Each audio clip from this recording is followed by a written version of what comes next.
I don't know how I do it wrong. Oh, maybe that's right. Nope. Every time, guys, without fail. All right. Well, we tried. I don't know how I don't know why it is the way it is, but it's gonna be that way. All right.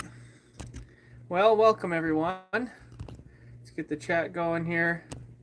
We got live chat, and we're live at the tent. Welcome. Make sure I can see everybody's top chat, live chat, super chat. There it is. All right. So I hope you guys bring lots of questions. That way we can hopefully answer some. There we go. Hey everybody. Now I tried to do the horizontal video again and I just couldn't do it. I don't understand why. So I thought I had it, but apparently I didn't.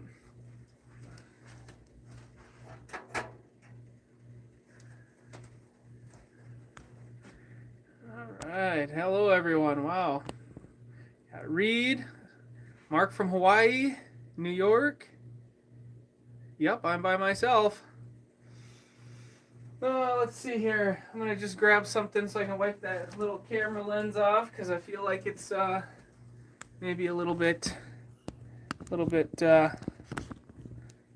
is what it is. All right. Wow. Thanks for tuning in, everyone. I tried to have it horizontal, but it didn't want to go. So hopefully everyone brought their questions and we can have a good live stream here this evening. I'm going to adjust you guys down just a tiny bit. But yeah, we're here at the tent. It's 18 degrees outside, which is, I think, as warm as it's been today. It's been about 17 degrees. And in here right now, it's 75 degrees. And I just loaded up the wood stove. And it's good and warm. All the oil is unfroze, so everything's going good. All right. 85 degrees? My goodness, that's too hot.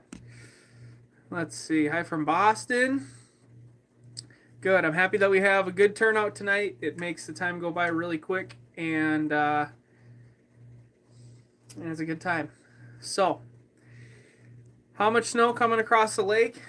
In some areas, it was maybe a foot of snow. It was really easy. And then in other areas where the wind had, blown it up a little bit, it was a little bit deeper. Obviously, it was deepest right where the lake meets the land.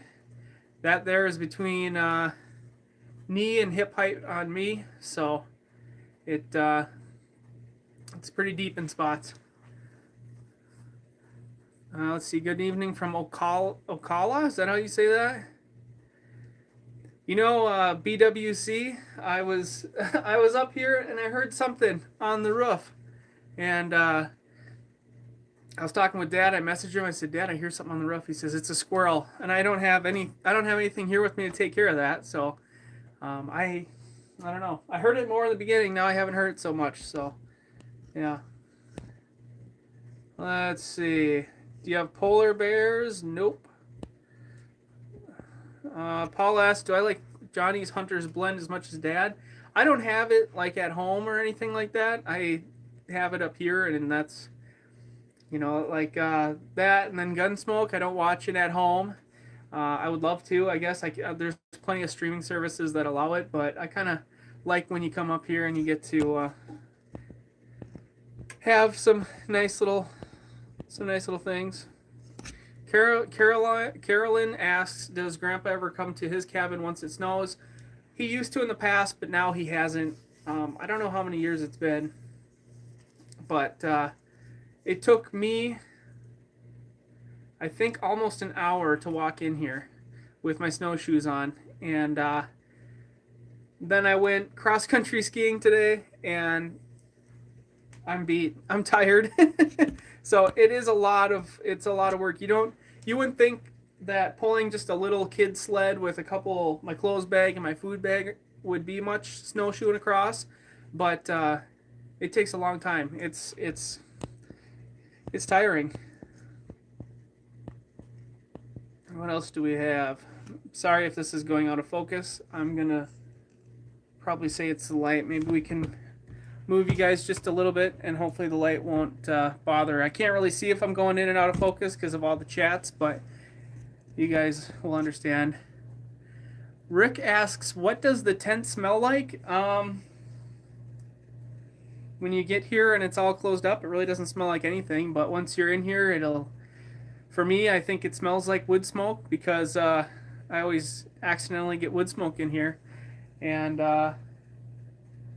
yeah, I mean, it doesn't have any weird smell to it or anything like that. I did use snowshoes today. They definitely make a world of difference. You know, in the transition between the lake and the land, it's between between my knee and my hip deep, so like thigh deep snow. And well, you guys will see why I was trudging around in it so much. But you put the snowshoes on, you maybe sink 6 inches. Without the snowshoes, you're literally like, have you ever been in a mud hole and you're losing your shoe? That's exactly the same thing. I had to lay down and try to get my leg out of its hole that it was stuck in. So, yeah, I got to catch up here. You guys I'm sorry if I'm behind. It's all right. I'll get lots of questions asked. Stern says, why don't you use a muzzleloader? We can use muzzleloader. There's a muzzleloader season, but typically by then, I mean, if you watch the deer hunting videos, by third week in deer hunting, it's cold and there's snow. So add a few weeks to that for muzzleloader, and it's pretty brutal up here. And to get to the stands, you're gonna have to walk in from the road. You're gonna have to walk all the way in. So it would be. I think it's been done up here. I haven't done it, but it's quite the deal. How's Grandpa's hip? I think it's doing well. You know, I think I asked him duck hunting how it was doing, and he said it's good. I think it's like most people when they get their hips changed, it's kind of the starts and stops that get that get hard, right? When you sit down for a while and then you get up, I imagine that's probably how it is, but he does really good. He's really active, so that really helps. Derek asks, he's asking it I think I've seen it like 4 or 5 times. Why don't you fish for walleye?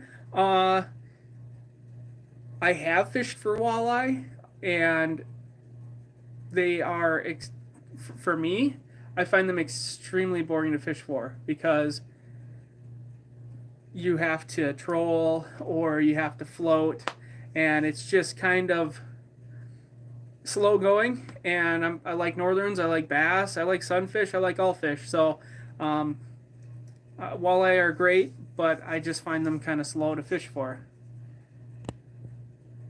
Did you drive the van? If so, how did it handle the roads? Well, I had to walk in today, but I took the car. But the van does just fine. Purple Pride asks, doesn't the wife go anywhere with you? Yeah, she goes all over the place with me, but she's a stay-at-home mom. So when I'm out doing these videos for you guys, she's at home with Rose, and that's kind of it. I mean, we go and do plenty of things, but I never put any of it on the channel. It's kind of our own little personal life. Michael, you're watching the video. That's awesome. Hopefully, there's not too much interlap here. I know that video went out, and Dad and I actually thought it was going to be really good timing because there's a lot of activity tonight, so a lot of people can have questions and stuff like that answered. So hopefully we can get to them. Tonight for dinner, I'm not going to tell you guys because I'm making a video, and you guys can watch it and find out. HFX says, Zach, I play guitar. What do you think of PRS guitars? Paul Reed Smith's. Good guitars. Actually, they don't make them anymore. But growing up, my cousin, who I played a lot with, he's actually now a professional guitar teacher or whatever. He had a PRS, and I was always envious of it. Really heavy guitar, but a very nice guitar. Feeling like we're camping. Let's see. I'm going to swing on down here. Oh, wow, there's a lot of them. Okay, let's see. Lots of snow, yeah. There's quite a bit of snow. It's packed down now, and it's pretty good. I'd say there's probably 2 to 3 feet, maybe. That's just my guess. Andrew says, will the DNR adjust the laws for the wolf population? I don't know. I'm not really sure how that all works. I imagine possibly it would be probably in their interest to do that. But then again, I don't know that much about that sort of thing, population control with wolves, so maybe they have a better long-term plan for that. The squirrel didn't come back in today. Let's see. I'm sorry if this, like I said, I'm sorry if this is being kind of weird with the light. I'm not sure why, but it is what it is. Once off the driveway, you need some tennis rackets on your feet. Yeah. So my snowshoes, I guess I'd show them to you guys, but I don't feel like running out there and getting them. I just got them for Christmas, and they work awesome. They're just some Amazon ones. However, I was going to make some out of PVC. So I think that they do it for maybe like a scout project, you know, like Boy Scouts, Girl Scouts, but they take PVC and they take like a soup pan and they fill it up with sand. They heat the sand up nice and hot, use a funnel, put it in the PVC, and then that PVC is like a noodle. They put it into this form, and then they dump the sand out, and it takes on its shape of like a snowshoe. So I was going to do that, and then sure enough, like 3 or 4 days later, I got snowshoes for Christmas. So it worked out nice. I walked in from the Access side. What's the favorite food to eat at the tent? Well, an old classic that we haven't had in forever because it's a little more expensive now is just like shrimp with, you know, butter and garlic. But normally when it comes to meat up here, Dad's like head chef, and his cooking on the charcoal grill I think is probably the best, and so I like that too. And I like those potatoes. I always have potatoes up here. Let's see. Got the wood stove rolling. Hey, Mark. The wood stove's going pretty good. Actually, believe it or not, I came in here and the wood box was full, and I haven't emptied it yet. So, hey, my wife's on here. Hi, Sam. So, actually, it's pretty good. It's, I think there's a couple pieces of pine in there, but it's been birch the whole time, and that's a really good hot burning wood. So, it's been perfect. Anne asks, are we going to do the straw bale garden again this summer? I don't know. I was just talking to my wife about that. We want to have a garden, but now we're in a different zone than what we were before, and I don't know what we're going to do this next year, but I asked her if maybe we should get like a greenhouse and see if we can maybe get something out of it, because like I think like there isn't a long enough season for like potatoes or things like that where we live now. So we're gonna have to come up with some other system to have a garden.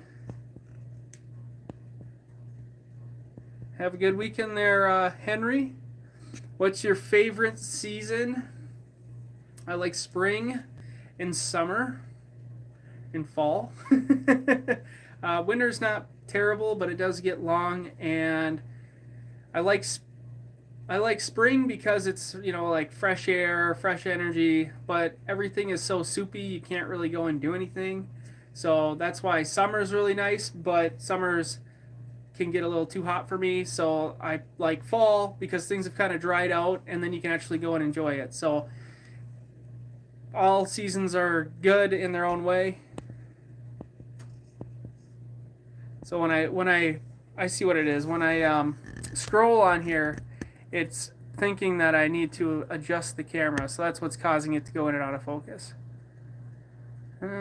Let's see. Hi from Australia. That's quite a ways. Work on the Bay House is going how it's going. It's really no progress yet. Everything's so expensive right now. And we're kind of down to the big ticket items that, well, there's a lot of stuff we want to do. But the one thing that I really want to do is the kitchen cabinets. But then Sam and I were talking about what we want to do about the stairs. And so we can do it one at a time, whatever. But yeah, the kitchen cabinets, I don't know what the total cost would be because now I had a rough idea before, but now we've kind of had to make adjustments and stuff. And I'm thinking we'll have the cabinets in for maybe $6,000. Countertops are cheap, and then we're gonna have to work on the appliances because we have white appliances and we want stainless steel. So I'm thinking we'll see how things go, but maybe soon. There's just a lot of other stuff that I want to get done too. So we started making lists of what we want to do, and slowly we'll just start knocking stuff off of there. Light's good. Yeah, light's good. Every time I tap this thing though, it's just oh good. We're at the bottom. Let's see.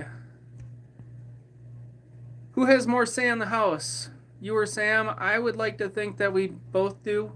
We both talk to each other about things and have a mutual, just mutual discussions. Yeah. The basement, we got the flooring in the basement. I got, you guys know I ripped down that panel wall and stuff like that. So it's going pretty good.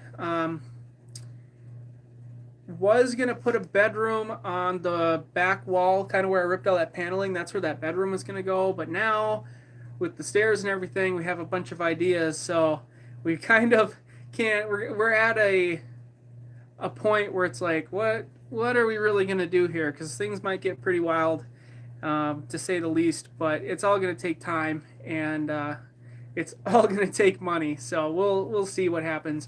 But with the basement for right now, it needs trim. But last time I was at Menards, they wanted like $16, $17 for an 8-foot piece of pine or whatever trim. And I just think that's really expensive. So I'm waiting for some kind of killer deal on trim, and maybe we'll trim it out. Tony asked, do all the bunk beds ever get slept on, or even one or two? I always sleep in this front bunk bed. This front one used to be Dad's, but then he put the addition on, so he gets the master bedroom. So I always sleep in the front bunk, and when I was a kid, I used to sleep on the top bunk on the one side here, kind of across from the couch. And obviously, you guys know Sarah always just sleeps on the couch. So, not on the couch, but that fold-out bed thing in there. But yeah, I always sleep on this bunk. Back before the addition was put on, and we had like 2 more bunks up where all the spices are, then I would always sleep on top, and then they would all get filled up. But we all grew up, so now sleeping on the top doesn't look so appealing.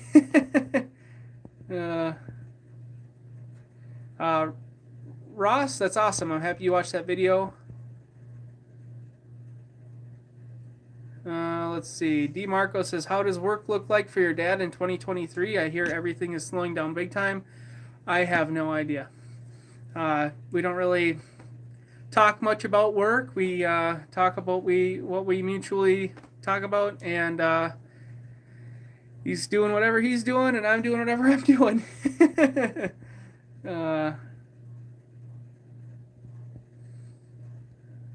Let's see, Michael, I can tell you and Zach how to do a greenhouse. Well, yeah, I don't know much about greenhouses, but we'll have to figure it out. Somebody asked something about a bill, and I accidentally missed it. Oh, when Grandpa left the stove on a while back, how much was the power bill? I don't know. I had asked, and I never heard an answer to it.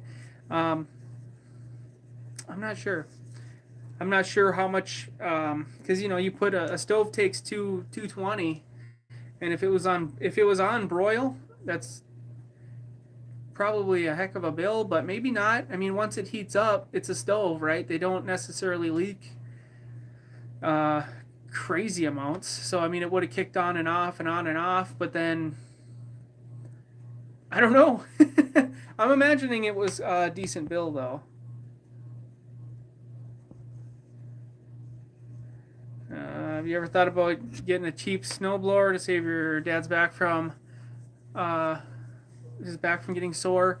Uh, yeah, but today when I was out there shoveling, I almost was wondering if a snowblower would even do it, because this, I believe Dad said this is one of the earlier times that we've been up here. Normally he comes up in, I want to say March is when he comes up, and at that point everything has snowed and thawed and compacted, that I just don't know if a snowblower on the hard pack would really do it. Um, or if it was just so much that it wouldn't even really be able to. I just don't know if that would be a workable idea or not. Let's see. Are you still welding or YouTubing? We can talk about that in a little bit. I'm not going ice fishing. It's it is a trek to get across to here, and like I said, it took me. I had my daughter's little sled, my clothes bag, and a food bag, and it took me an hour to put my way across the lake. So I had considered it, but I'm happy I didn't, because hauling the large sled with the ice fishing gear in it would have been another. Even if it was just the auger, that's another. I don't know what an auger weighs. That Jiffy's pretty heavy. It's probably 30 or 40 pounds, and that's probably twice what I brought with me, and it would have just been even more brutal. Plus, that bigger sled would have been a harder pull. Yep, the Argo's up here at the tent. I ran out of time today, but I thought I'd do a cold start on it, because that would have really been something. Thanks, Logan, for the support. Let's see what else we got here. Oh yeah, a dedicated beer fridge. Let's see. Let's see. You and Sam and Rose have a very happy New Year. Love your videos. Thanks to Rodney. What other questions you guys have? Are we in a lull here? Is my phone not picking up any signal? I'll give you guys a quick rundown on the job situation here, because last week and this week have been pretty good weeks for me. So I fired off my resume to quite a few different companies, and the one company, first company that reached back to me, they run through a third party hiring firm, and there was a ton of lack of communication there. So they ended up calling me like late on the weekend, Saturday and Sunday, which was really weird. I thought, like, normally you'd expect a call during like business hours. They were calling me at like 7 o'clock at night, so I thought that was really weird. And it didn't really work because I was putting my daughter to bed. Then they set up a interview for 9 o'clock, and I got an email to confirm it. And then they called me and they changed it to 10 o'clock. And then they sent me an email for 10 o'clock. And then the next day they sent me an email for 9 o'clock. And it was just a huge confusion thing. And to be quite honest, I wasn't super interested in that job anyways, because it was 4 days on, 4 days off, 4 days on, 4 days off. But it was 7 a.m. to 7 p.m. And then you got 4 days off. And then it was 7 p.m. to 7 a.m. So just a lot of flip-flopping my schedule. So that one didn't really work out. But then I put a application into this apprenticeship that I was really excited about, and it has nothing to do with welding. It's completely 180. because you guys know I'm trying to get out of welding. So um, went to the interview, everything went really good, and then today, that was yesterday. Today they sent me a proposal, and I'll probably take it because they're gonna. It's an apprenticeship, so they're gonna train me, send me to school, and then at the end of it, they're gonna pay for all my books and stuff like that. And then at the end of it, I have to go, I think, through the state of Minnesota, through the board or whatever, and take a test. And then I'll be whatever they would call it at a senior level, and then more doors open. So that's the hope. Of course, then after the proposal email, I got another email from another company I put my resume to, and they want to do an interview next week, and so I'm keeping my options open. But I think that an apprenticeship would be a pretty good deal. Um, so yeah, and oh yeah, and I applied through the state of Minnesota for I think it was at a college. It was like a maintenance job, and because I like maintenance too, and that one is under consideration, which doesn't really mean too much because I applied for one job before and it was under consideration, but all it means is, there's 20 applications that they got, and these individuals didn't have enough experience and these individuals have some experience. So I don't know, we'll see what all happens there, maybe, but that's all I can really say, I guess. I don't want to give too many details because it is kind of a little more personal than I would like to give. But yeah, that's kind of the job situation. So it was pretty good. I have a lot of I would say anxiety about interviews, and actually I was thinking about it and I realized why. Because every interview except for one has been a really nice experience. But when I was going through college, my instructor's son worked for this overhead crane company, and he needed a helper, and so my instructor suggested me, and then his son put good word in for me, and I went to this interview, and you guys know, normally in an interview there's maybe like one or two people. Well, there was like five people. Brought me into this big round table room, and it's a welding job, so these are all big wig suit guys, and they just proceeded to rip me apart because I was still in school and everything else. And I told them, I said, all my welding work is done. I just have a few different like core classes that I'll take online. And then they were like, oh, well, when I was your age, I dropped out of school and I wish I would have stayed and blah, blah, blah. And I was thinking, that's kind of weird because you're probably making like 100 or 1,000 or more right now being a bigwig at this job, but man, they ripped me apart and it was not a good experience. So now I get a little bit anxious for interviews, and I shouldn't, because you're just talking to another human being, but it did really mess with my head. So yeah. And it would have been one thing if it was like these two people and then like, hey, can we bring this other person in because we really like you, boom, boom, boom. But no, it was the firing squad. That's 100% right. Irish Heart says welding is a great profession and good money. That is true. Yeah, can be hard work sometimes, and there's a lot of carcinogens in it too. All right, so what else? Other questions we have? What other questions do we have? Let's see. There we go. Backcountry says, do you guys have to deal with ticks in your area? Yeah, there are ticks. I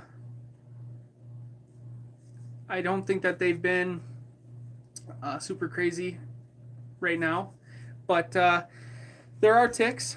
I have a pretty good tick story. Dad and I were up at we were remodeling this like house, and if I remember right, the guy was like a brain surgeon or something, just this rich dude's house, and I was up there helping him remodel. That's actually where we got this orange couch from. was that remodel, wherever it is. There it is. So we were up doing this remodel, and we went to some state land or something, and we were walking on a trail. There was like raspberries and stuff. It was a really nice trail. Well, came back out. Dad answered the phone, and he's talking on the phone, and I looked down, and I'm talking like hundreds of wood ticks crawling all over me. We must have went through one of their like wood tick hatch area or something like that. That was insane. I had wood ticks crawling out of my shoes and stuff for the next like 3 days. And if Dad told you the story, he'd be laughing because literally he's on the phone talking. I freaked out, and we're right by this highway, and I stripped all the way down to my underwear. I was like, nope. I was in my underwear next to the highway. I had not a chance. Uh, yeah, so they are around, and sometimes I guess you can walk through one of their little nests, and you'll have a ton of them on you. But yeah. Let's see. What else we got? There was a squirrel running on the roof today. Red Fox Mad says, how is living up north? How much snow have you got? We haven't had any big snowfalls since the big snowfall that dropped like 4 feet up here. We've gotten like a couple inches, but it's been pretty good. It to me, living up north feels like the winter feels like how winter should be, how you expect it to be. So I'm enjoying it. At least if it snowed a few times a week, at least it gets you out to do something. And that's the thing is winter can be really boring, but if I'm out there snow blowing, it's actually kind of fun sometimes. So yeah. So I'm gonna ask something. Oh yeah, is Rosie gonna hunt? Hopefully. I would hope so. She went out grouse hunting with us this year. We'd all walk together, and it wasn't like I was really in it for the grouse because I have Rose with me, and Kenna was just a puppy. We brought Kenna out too. We're all in our orange walking down the road, and Rose is giggling and laughing and having fun. So it was like slim chance that I was going to get a grouse, but getting her out there and doing that, I think it's fun. So I'm trying to just have her be part of it, and hopefully she'll want to do it. But it's ultimately her choice, and I don't want to put things on her. A lot of people will be like, my kiddo's really social. I bet that they'll be a nurse one day or whatever it might be, and I don't want to do that. Like if she wants to be a mermaid, and she can find a job being a mermaid, and that's what I think. So let's see. No wolf season. Does the cold weather get old? Yeah, it gets old, but I think that it also makes you enjoy the warm weather a little bit more. For the most part, Minnesota can get kind of humid, so sometimes it's not so fun. But the cold weather's all right. Does Sam hunt? No, she doesn't hunt. She doesn't hunt. Doesn't have anything against it. It's just she wasn't raised to hunt. No, I don't go deer shed hunting. If I ran across them, that'd be cool. But no, I don't like actively go walking around for that. Let's see. Farron? I hope I said that right. That's really nice. It's awesome that your son's in the Navy. And I'm happy you caught the live. How far do you live from the tent? I will not divulge that. We get plenty of people that ask that, like how far away do I live from Dad, or how far away do I live from the tent, or how far away does Dad live from the tent? But I never give that out because it's super easy to like put a pin on the map and draw a circle. And I'm sure most of you it wouldn't be a big deal, but there has been instances where people do kind of overstep their boundaries, and those are the instances that you got to watch out for. So, Dave, I haven't been posting these lives just because I've been doing them more often, and I just I haven't been posting them. I don't want it to get old, right? So this is a really good way for everybody to, whoever wants to, come. 532 of you are here watching, and we can have more one-on-one, and it's good, right? Everybody might have a question. Go ahead and ask it. I'll try to answer it if I can. Let's see. Who would shoot a shed? That's kind of a funny joke. Let's see. Dad? I don't know where Dad is. He's been texting me tonight. I think he's at home probably, right? If he's not here, he's probably at home. But, yeah, he's busy.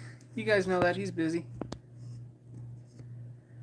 Let's see. I did go fishing the other day. It was a Dead Sea out there. Let's see. What do we got? Projects for the house. What's this? Tracy says, watching you from Iowa. Make it up that way every now and then. You're very lucky to live there. Give Rose a big hug. I definitely will. I wish Rosie was here so I could give her a big hug. I miss her. Paul asked, do you have many issues with people overstepping the boundaries and showing up at your door? Not at my door. No one's ever, well,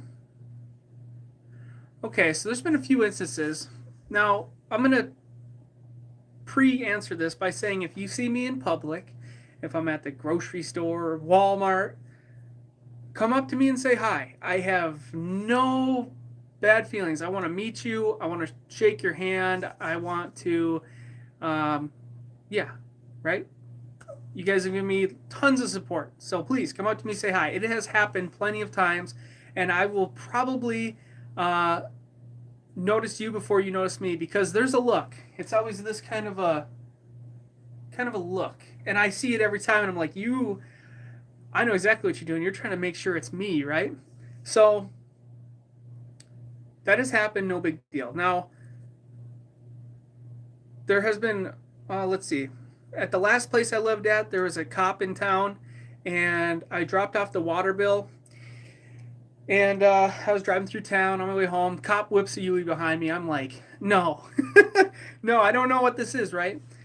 Like, watch my back. I go through town, down the road, get into my driveway. Dude pulls up right behind me, and I'm like, I don't even know what I did wrong. Like, I had the Ranger, and the Ranger's windshield was all busted up, and I purposely didn't take it because I'm like, nope, I'm going to, yeah. Well, then I go up to him like, what's going on? He's like, hey, you're Zach, right? And everything was totally fine, but it was just like, okay, And I asked him, I said, well, how'd you know it was me? He's like, well, you kind of look familiar, so I ran your license plate. And in my head, I thought, I didn't know they could run your license plate for no reason. Like, I didn't think that was a thing, but I'm sure they do. I believe at Dad's old place, somebody showed up there, and they got like kicked out because they were like, oh, this is where you live, like that's kind of stuff. But what I can tell you is, if you see me in public, come say hi. And I'm sure plenty of people know exactly where everything is, whatever, right? People are smart, but everybody respects that. Now, at our first house, we had like a security system and stuff. Our second house, we got cameras from Mark. I know you're on here, Mark, or you were at least, so thanks for the cameras again. We had cameras there, and then we transferred all the cameras to our next house. So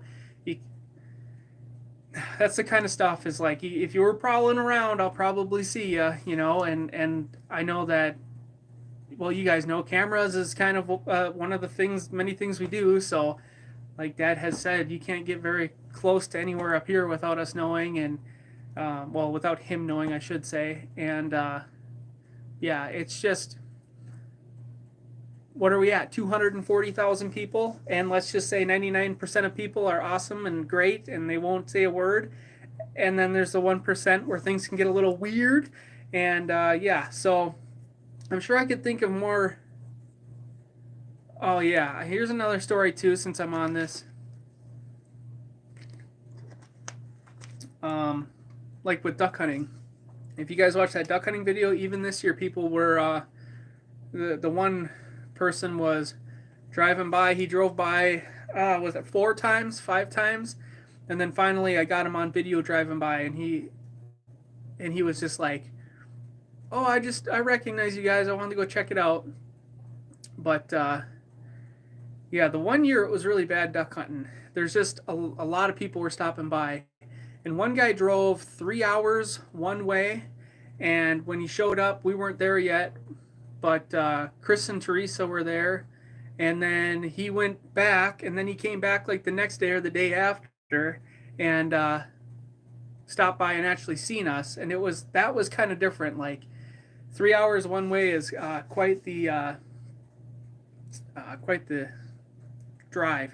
So that's when things can get a little weird because we are there and we're doing our family stuff and we are like we're making a video for you guys and it's a big deal and so when we have to like stop and then start and stop and start, then it can kind of get in the way of us filming, kind of ruins the flow. Yeah. Yeah. YouTube groupies. And like I said, 99% of the time they're good people, okay? They just don't understand a boundary, I guess. And there isn't any boundary. It's all public, right? It's equivalent to us just walking next to you on the road. It's not a big deal, you know. I can't not tell them to be there, but if they love us so much and they want to watch the video, then they can't really do that, right? It's a catch-22. So, yeah. I am alone up here. Guard dogs, yeah. Let's see. What do we have? Does YouTube not provide the income that you would hope for? I don't know. I wouldn't say that. It's not really based on an income. But what I should say, I guess, is I've tried different things out this past summer because I had the time, and we tried the fish camp, which did good, and I tried the Bay House. What other things? I tried different things, and I've been trying to figure out what people love. So Mav, he's a Minnesota guy, and I watched him when he had like less than 100 subscribers, and then within maybe it's been 2 years, not very long, he's like blown up. Steve Wallace, I watched Steve Wallace when he was literally living in a van down by the river, and now he's blown up, right? And I watched their videos, and I'm like, you know, the editing is, there's nothing wrong with it, but it's like, you know, it's regular. You know, everything about it is regular. They have great personalities, and that's what I was trying to figure out is like, if I could make a video that would get like 1 million views, that would be cool. So that's what I was trying to figure out is like, what do you guys want? And the fish camp videos did good, don't get me wrong, but I couldn't figure out what it was. So, yeah. So with that being said, YouTube has always, because I worked at the last place for 8 years, and we've been doing YouTube now for 12 or 13 years. And YouTube, from whenever it started making us money, it's always just been a side thing, right? And so it's relatively passive, and it's relatively easy to make videos because it's just showing what we do. And so, you know, I end up with a lot of time. And so it's like, well, I might as well have 2 jobs and 2 incomes because that's what I've always done, you know. And you guys know Sam stays at home with my daughter. That's a heavy job. And so I make the money, and so I can go and get 2 jobs, have a second job, if you will, and yeah.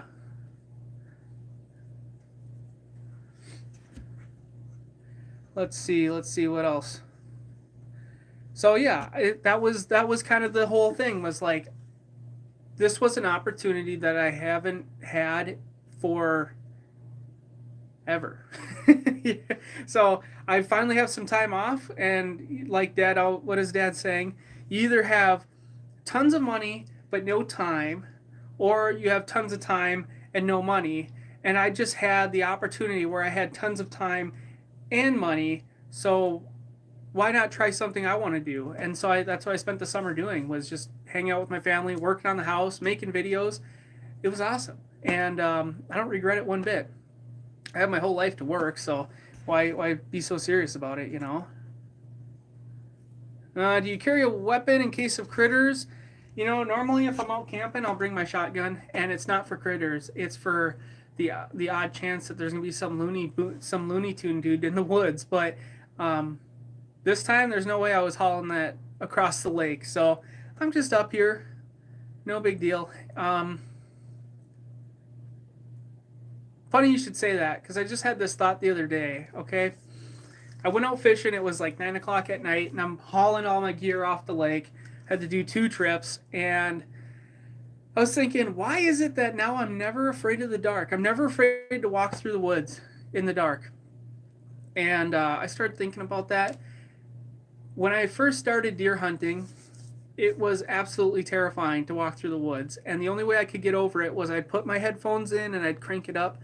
And then it was like, oh, I don't hear anything. I'm just walking through the woods. And then as time went on, right, it was like, oh, this isn't so bad. And now I'm to the point where having a heart attack or just dying in general naturally sounds pretty, like, that's kind of terrifying, right? I don't know how I'm going to die, but it's like the ways that you can die are kind of like terrifying. So walking through the woods and getting mauled by something and dying maybe that way isn't any better or worse. And what it is the woods aren't actually scary. So I never get freaked out now walking through the woods. Um, there have been times where, like, I'm walking and I hear something kind of weird and I'm like, whoa, and you kind of get that creepy feeling, and then you're like, well, I just resort back to that. Dying in the woods wouldn't be that bad, I guess. And then it's like, well, whatever, we're going. So yeah. Let's see. Yeah, Steve Wallace's wife did pass away, and that's really sad. I feel bad for him. Yeah, Mav's channel did change quite a bit, and he does travel a lot.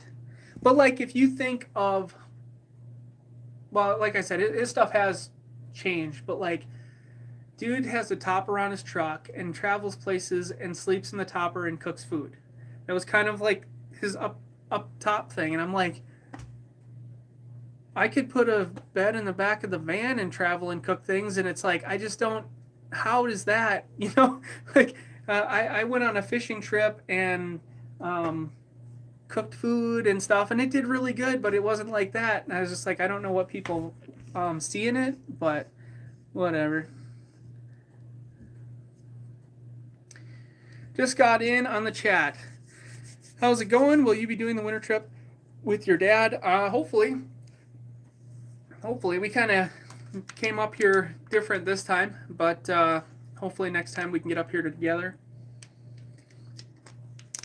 In the past we haven't, because where we lived before, it would have taken me 5.5 hours to get up here, and so you burn a whole day driving. So, you know, you get up early on a Friday, burn that day driving up here because it's winter and the days are short, and then you have Saturday, and then Sunday you're packing up and leaving. So it was hard to kind of justify it, but now it's a little bit easier for me to get up here, so hopefully I can. I do not have any tattoos. Let's see. Hi, Patty. I didn't see what Bill said, so I'm sorry, Murray. I'm not sure. David says, start your own small engine business. I did do some of that work too this past summer. That's what I was doing a lot of, actually. But the price point of that can be a little bit difficult to make good money. When you're doing something complicated, complicate it further by filming it. Yeah. Oh, yeah, you guys went, like, so I kind of learned this from Dad, but like when you make a video, I spend some time beforehand kind of thinking about how I want the video to go.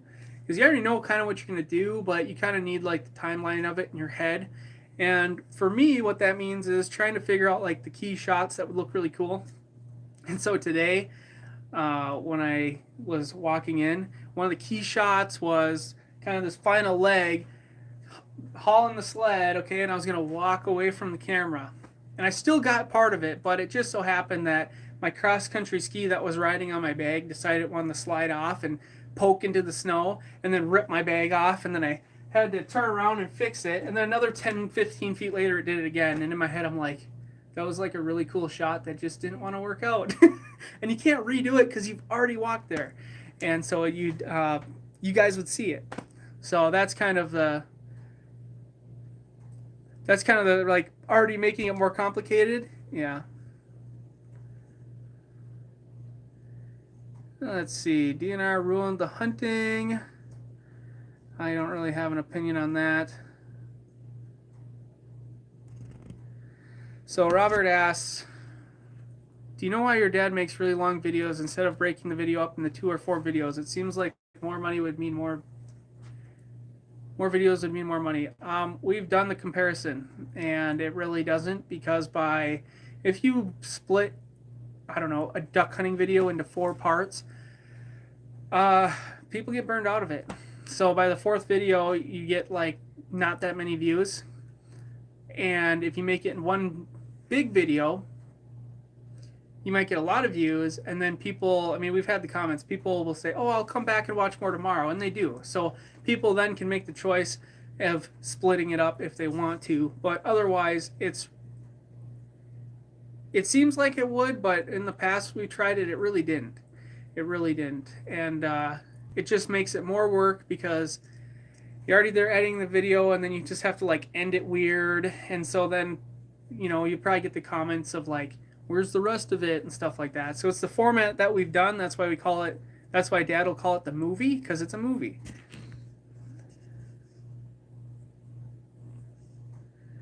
Yeah, you did just watch a video of Dad at the tent.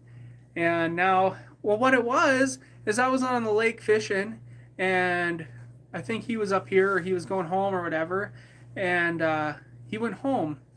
And then my fishing didn't go good, and he said, well, why don't you just go walk over to the tent, or drive over to the tent. And I was like, well, no, because it was like I said, it was 9 o'clock at night, and it takes a long time to walk in here, and I wasn't really prepped for it. And yeah, and then he put that little bug in my head, and I started thinking, I'm like, oh, Friday, Saturday, I could go up there. That'd be kind of fun. And well, here I am. So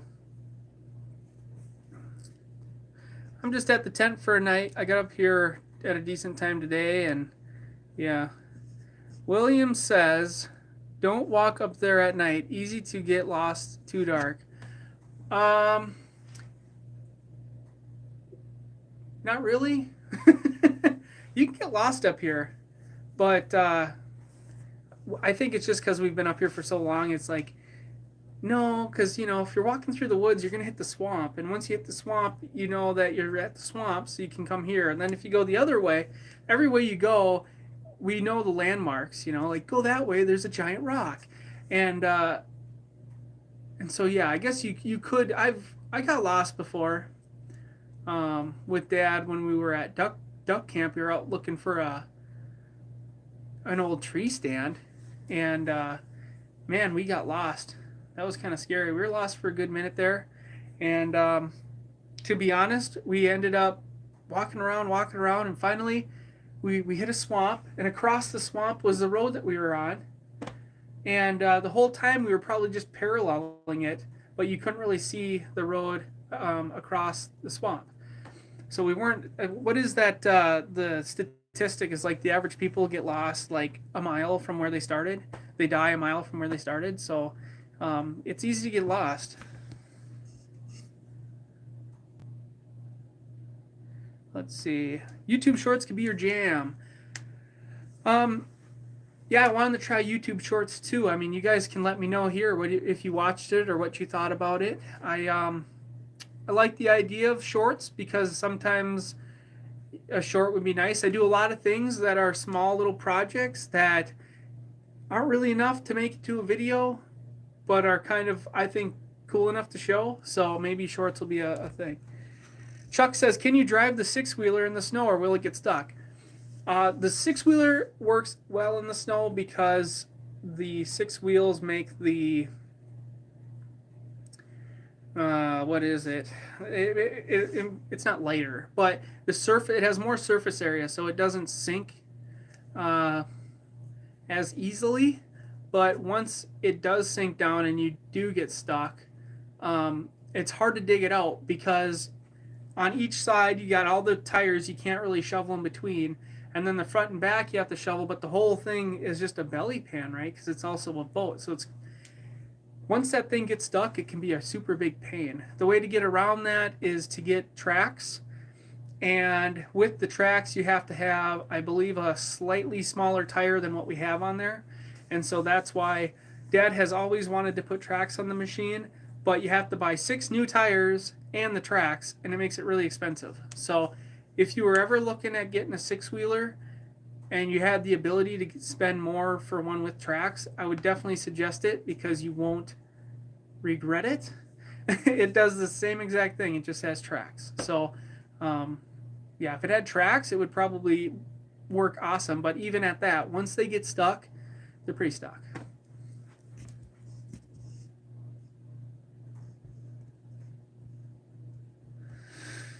Bob the Cat says, it amazes me that some viewers think you and your dad don't discuss the options and what's best for you. Yeah. Dad and I definitely have a good bond going here on YouTube. We talk about it a lot. And not, not necessarily in like a business sense, but like YouTube has actually been a awesome thing for him and I to bond on. So it would be kind of sad to see YouTube go because it's just something that we really have in common, and we're really, I think, both passionate about it. And yeah, so I don't really know where I was going with that. I can't remember, but oh yeah, so we do talk about things, right? Let's see. Jim says a lot of other channels use drone footage for dramatic scenes. Well, guess what? I brought a drone out here with me today, and I was going to get this cool scene up in the air looking at the tent. And I put the drone in the air, and it decided it wanted to go the other way. And I was like, I'm going to lose it, just like the last one. I was going to lose it. But no, I hit the location button, and it came back. And then it came right over my head, whoa, right into the pine tree, where it's still sitting up in the pine tree. Because then I started throwing pieces of firewood at it, because it's sitting up there just perfect, right? I threw pieces of firewood at it. I got 2 pieces of firewood stuck in the tree. Then I had to salvage these 2 pieces of firewood because I thought, what is Dad going to think when he comes across that lake and he sees firewood in the pine tree? And so I got the 2 pieces of firewood out, and like I said, this is the second drone that the first one did the same thing. It took off, thought I was never going to see it again. I found it. This one took off. I thought I salvaged it. Nope, it decided it wanted to end its own life. So this one is going to live in that pine tree. It's going to get snowed on. It's going to get rained on, and I hope it dies because those drones, man, they're too expensive to not be good. Let's see. Oh yeah, maybe that would be a good idea, Devin, for short videos. I don't know.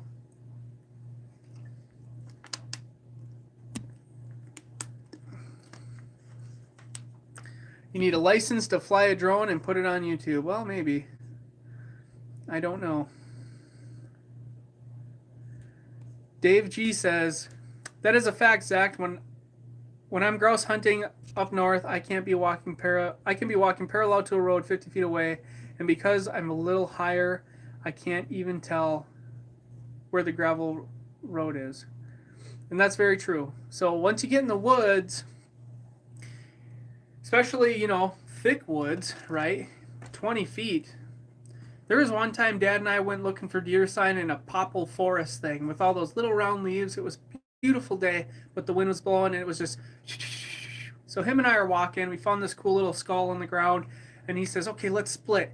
And I'll walk over here, you walk over there, and every so often we'll holler at each other. Well, the wind was blowing and the leaves were making so much noise. After one or two hollers, I couldn't hear them anymore, and then I'm going and I'm like, I don't know where I am. So I turn around, I start heading back. I'm like lost as lost is, and then I find that little skull on the ground. I said, "Oh, I know where I am."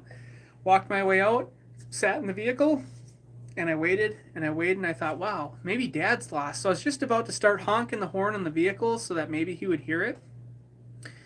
And then he popped out of the woods. So it's amazing. You can be, 20, 40 feet apart and you can get lost. Easy Camping says, who started the channel, you or your dad? I believe it. So I had been really into YouTube since 2006. I used to watch all the old stuff. There's like Dave's Farm and a group of, kind of the original group of people. And so I was into that. And at some point, I had asked Dad, I think it was maybe because Dad was always taking pictures, and then we had like the Sony Handycam that used to have the discs and stuff.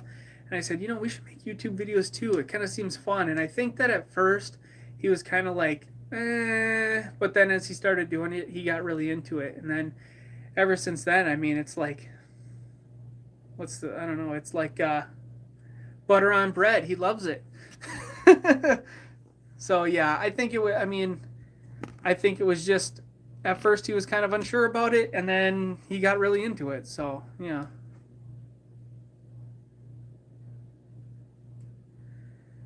Is it poor GPS because that causes the drone to go haywire? Probably.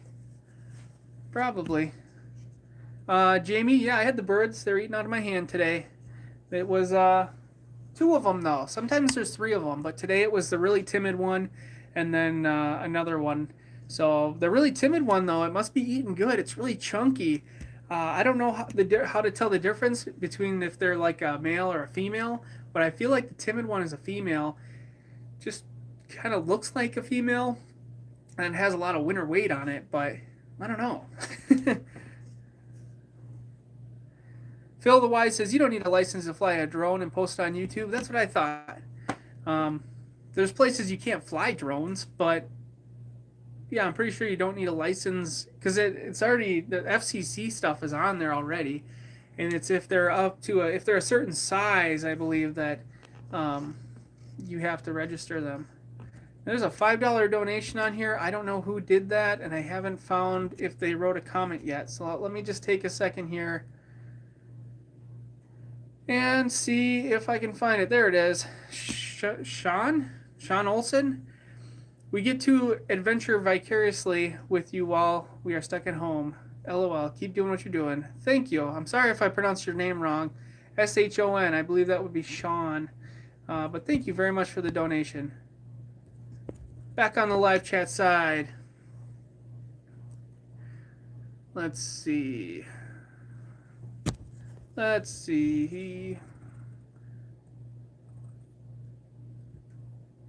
Oh, if it weighs over 250 grams. Well, I don't know.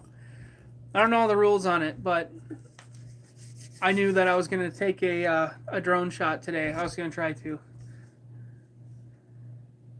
Have you ever worked for your dad's construction company? A long time ago. A long time ago. Growing up, I would work with them, I would say quite a bit. Especially because him and my mom had businesses kind of together.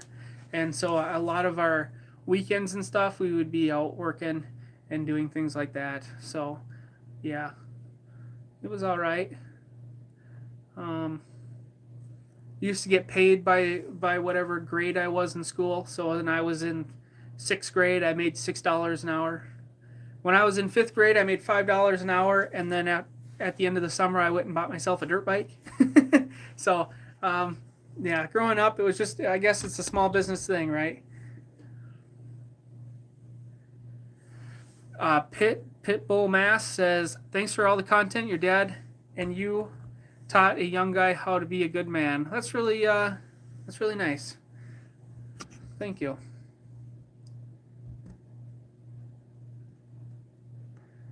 Did Dad say that the bird has gotten bigger? I haven't watched all of his video yet, but yeah, I don't know if it's pregnant or what, but it's like a chunky thing. I wonder. I don't have a picture. I got a video of it on my phone feeding it, but let's see. Will you hunt elsewhere this year? Probably not. Looking at other hunting spots is kind of easy to say, but not easy to do. So the thing is, you don't know how many people deer hunt in an area until it's time for deer hunting, because they're all coming and going at different times. So you might show up a few weeks early and you're like, yeah, this place looks good. And then you'd actually show up to hunt and there'd be 10 vehicles there. And so it sounds really easy, but like logistically, what's the percentage if you hunt in an area that has 10,000 people hunting it versus if you hunt in an area that has 1,000 people hunting it? The numbers probably are just the same. You just get lucky or you don't. Yeah.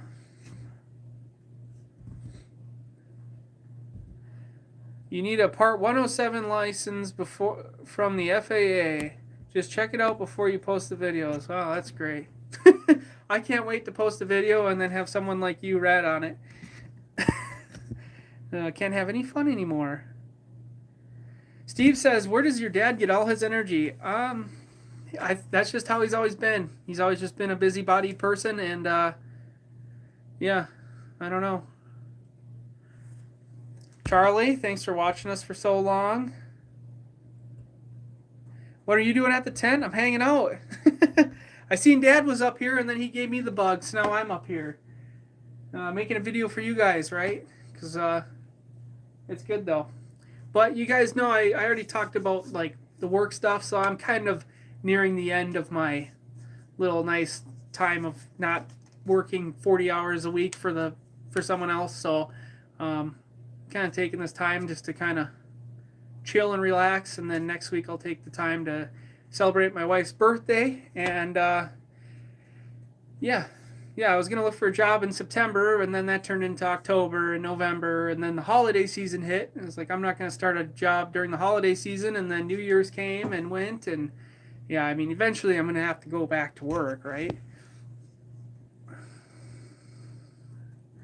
Is there a dark spot on the rug where Max would lay down? Maybe, I don't know. You can't really see, I guess, but I don't know. I'm sure that's what this little spot in here is. This is kind of Max's little spot. What other questions we got? I think this thing's lagging because I can't see anymore. Let's see. I'll just go up. Yeah, I'll just go up. Have you ever gotten into trapping? When my dad and mom built that house that we grew up in, some of you might know, it was in the early videos. Around there wasn't developed. We were the first house in that area, so it slowly got developed, but across the street was a nice open lot, and I used to go over there with traps, and I would go trapping over there, and I would go snaring. I think I got a rabbit, maybe, but I would have like a little run of 3 or 4 snares, and I would go and walk it every day. I remember trying to hustle through it because it would get dark, and I didn't want to be over there when it was dark. Yeah, let's see here. Let me go back to live chats here. There we go. Now it's loaded up. Let's see. How warm is the tent? 76. I think I had it up to 82. I don't see the high on there. I had it up to like 82 for a minute, but now everything is warmed up enough where my feet aren't super cold now. So, yeah. How's Grandpa doing? He's doing really good. He's doing really good, actually. Yeah, hopefully he's good for a long time. Casey Gal says it's nice not having to work at a young age. Well, I suppose, but I mean, yeah, you gotta work to survive. I just not a super big fan of. I've met plenty of people that were just work, and they just can't get enough of working 80, 100 hours a week, and I am not that guy.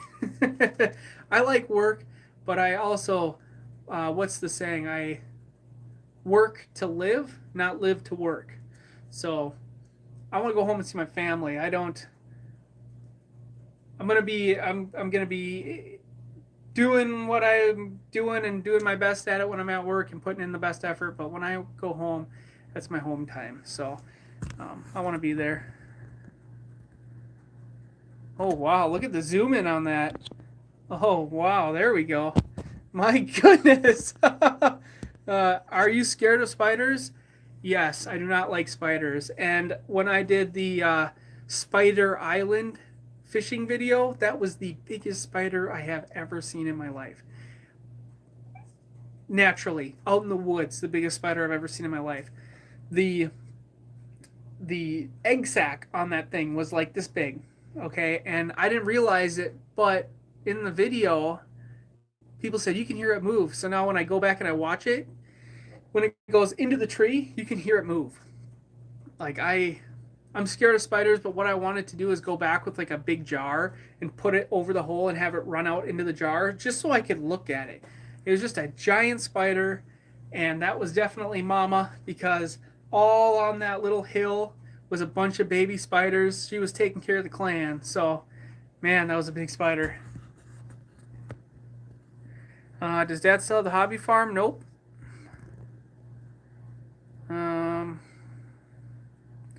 T. James says you may as well wait till it warms up to get a job now. Well, maybe T. James wasn't here the whole time, but I interviewed yesterday for one job and got an offer today, and then there's a company that wants to do an interview with me next week, and then the state of Minnesota I put in for, and that one's under consideration. So plenty of places are hiring. A lot of people think in the fall it's layoff season, and at a lot of places, sure, like you're not going to be doing too much concrete work in the dead of winter, but a lot of places it's business as usual. The last company I worked for, it was always the last quarter push, and then the first quarter push, right? Let's make all the money we can this year, and let's get the ball rolling this next year. So a lot of places figure that out, and it doesn't get very slow. So there's plenty of work out there. Plenty of work out there.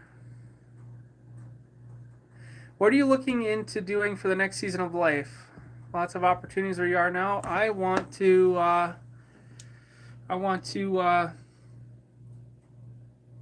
take my daughter out camping. My wife and my daughter camping. Sam and I have talked a lot about what we want for our daughter for education and how we want to do that. This is like personal stuff, but a lot of travel is going to be involved with that in the way of like, oh, you're learning about, what would be a good example for history. Now I'm drawing a blank. But anyways, I want to relate it. I want her to see it. Like, okay, we're talking about slavery. Let's go. And so we've been doing a lot of that and figuring out how that logistically works. And like I just said, I'm not big on working a million hours a week, and that's why, because I only get to experience this life one time, and I want to see it all and do it all, and yeah. So there we go. Just trying to get everything kind of figured out here. Okay, top chats. Can't see any chats right now. I'm sorry, everyone. There we go. Let's see. What kind of job are you interested in doing in the state of Minnesota? It's a maintenance position. Wow, I'm really struggling right now. Let's see. When you lived in St. Cloud, did you ever hear of Northern Metal Products? I live in North St. Paul and travel there to work every day. Northern Metal Products. Is that the one on Highway 10? On the right hand side of Highway 10? Um, we had a guy that got fired, and I think he went there. He was an old geezer guy. Got fired for punching somebody. Yeah. Yeah. Chuck said I'm kind of just going back because, yeah. Do you ever feel that you may miss a deer when you leave your stand to go to lunch instead of staying out there all day? No. Because prime time, I think, is early morning and just before dark. Because that's when, like, in our neighborhood we have herds of deer now, but there's a consistent group that's 2 doors down, 7 deer, one buck with little forks. Um, and in the morning when I let out Kenna and it's just getting light out, they're all coming in. And then at nighttime when it's just getting dark out, they're all coming in. So they just kind of follow the sun, I guess. Let's see. Will you ever go back to welding or try something else that you seem to be natural? Small engine mechanic. I don't know where life will take me, but welding's a lot of hard work, and I don't see myself doing that work until I'm 65 or 60 or 55. It's hard work. That's why a lot of construction people are worn out by 40, 45 is because it's hard work, and so I'm trying to find the career path because it's like I can go back into manufacturing and make, normally with manufacturing, it's like they give you the money right then and there, and then you kind of just get the money. I'm hoping I can get somewhere where it's like I might not get it today, but give it 6 months, give it a year, and I'm at that same wage, and then the opening of doors of what I want to do is the possibility. So that's why I want to do like an apprenticeship, is so I can learn more. Yeah. Let's see. That zoom, you know it, right on my mouth. It's unbelievable. I'm going to do it again too. Let's see. Northern Metal Recycling on 10. Yeah. Oh yeah, I've been there plenty of times. Right there in St. Cloud, if that's what that person's talking about. Yeah. Nice buck. Yeah, there's good. Anything on the cameras lately? I don't know. Let's see. See you later, Bob the cat. Let's see. So, do we have any other questions? Any other questions? Let's see. I sure miss Max. Is Joe going to get another black lab? I couldn't tell you. I don't know. I'm not sure. Becky, I have 2 sisters. Charlie says, I was lucky. I retired at 49, now at 61. I love the time I got to spend with my kids now and grandkids, and I don't miss working 60 to 70 hours a week. Yeah. Yeah. Work is fantastic, but to put this into a real life scenario, so there was a guy at the last place I worked at, and he loved work. He would work 12 hours a day, and then he would come in on Saturdays and Sundays. And so he was working his life away, and he just so happened to also be a really heavy drinker, and a heavy smoker. I don't know how he found time, but he did. It's not my life to judge, I guess. So one day he's coming to work on a Saturday or a Sunday. Dude has a heart attack. They try to, because they have to have those like heart shocker things now. So they tried to shock him back to life, and they couldn't, or they did. Ambulance came, drove him to the hospital, and what I heard was because he was a heavy alcoholic. When he went to the hospital, they had him on like life support, but he was detoxing so bad it put him into a worse condition, and he ended up dying. So obviously, when you work with these people, they send out all the paperwork and stuff. You know, if you want to go to his funeral or whatever, right? And I read his obituary, and on there, you know, it says he's a father of like 6 kids and yada yada. And then what it said was, it didn't really say that he like his hobbies were or anything like that. It just said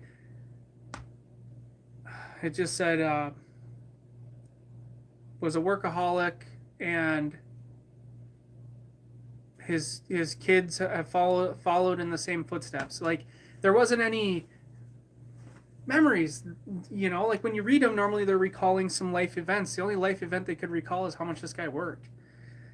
And so it was like, wow, that's a lot of work. And the dude passed away, and it's kind of sad, right? So yeah. What else? What else? Building maintenance gets you a boiler's license. A lot of places you go to when you do building maintenance, they'll pay to get your boiler's license. I don't know what Moose Knuckle's even talking about. Do you ice fish by the lake? Oh, do you ice fish the lake by the tent? No, because it has a natural spring underneath it, and so you have to be careful when you're walking across it. You don't get too close to the spring because the ice is thin there, and then underneath that, because of that spring, everything gets slushed up. So when you go to pop a hole, I just had that issue the other day on a different lake. You pop a hole, and when there's running water in a lake, it's all slushed up underneath there. The slush keeps coming up through the holes. So you have to unslush your holes constantly. And that's what a few years ago or something, when Dad was out here, he popped some holes, and it was just like that. It's just nothing but slush. So it's hard to fish it. Let's see. Please think about having a few moderators to keep the trolls out of your streams. Well, I haven't seen too many trolls. There's a couple. I'm not paying any attention to them, though. Have you ever done blacksmithing? I have not.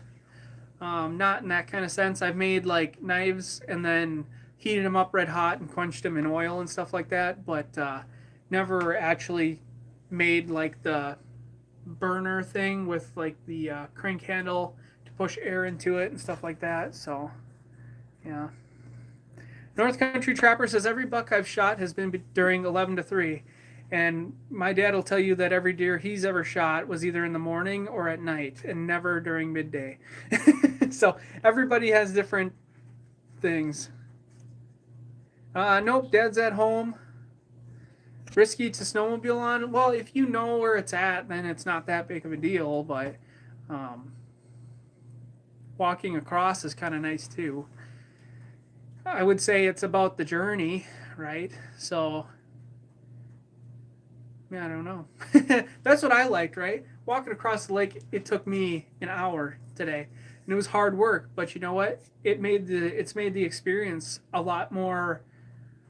It feel a lot more, real, if you know. So that's kind of what I think. Oh wow, zoomed right in. Very nice. Let's see, here we go. Let's do this. Boom. There we go. Moose Knuckle and all of his comments, he's gone now. I just moderated that one. All right. It really does depend on your area. And like I said, up here, the patterns that I have seen, they're moving in the morning and they're moving in the evening. But during the day, they're not moving very much. But, I don't know. Is it snowing? I don't think so. It was snowing earlier when I first got here, but it's not snowing right now. Not at all. See you later, Jeff. You just want to try your no snowshoes? Well, I did try them out, and they work very nice. I like them. They have these metal teeth things on the bottom, so you actually get pretty good grip. Do many vehicles fall through the ice during winter while fishing? Every year you hear stories of it, but I'm sure percentage-wise, there's probably thousands of vehicles that drive out there and there might be like a handful of ones that fall through. So, yeah. And insurance wise, I think it's kind of a weird line in there for those vehicles. Like, if you're on a road and it's plowed via like a resort, I think insurance might cover it one time. But if you're bahan through some untouched ice and you fall through, then you have to pay for it all yourself. And last I heard, when you fall through, the if the DNR gets wind of it, which I'm pretty sure they do, anytime you have to call a tow truck or something, you have to call a diver out there to go down, hook it up. Then they have these special things to pull your vehicle out, and then the DNR is going to charge you 15 grand a day for every day it sits under the water because it's it's a hazard to nature, oil and gas and everything else. So it's a very expensive thing.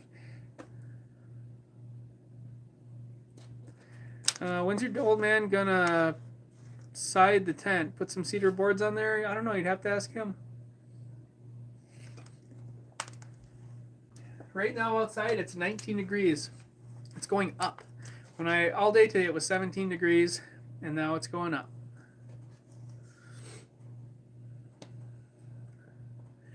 My grandfathers were alpha, robust, and strong, not like today's males. Well, yeah, probably the times. Probably the times. I don't know. Don't know what to tell you on that. You hear that a lot, like when men were men. Whatever. I'm sure in 50 years they'll be saying that about our generation.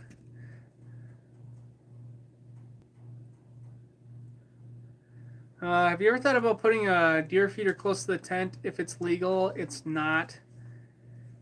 Especially not during deer season. Can't have any proteins out there. And I believe they made it actually not really a thing. You're not supposed to feed them now either because of the chronic waste disease. They don't want groups of deer hanging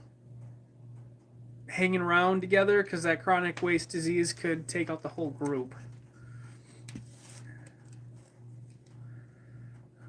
21 in Iowa? That's not too far off.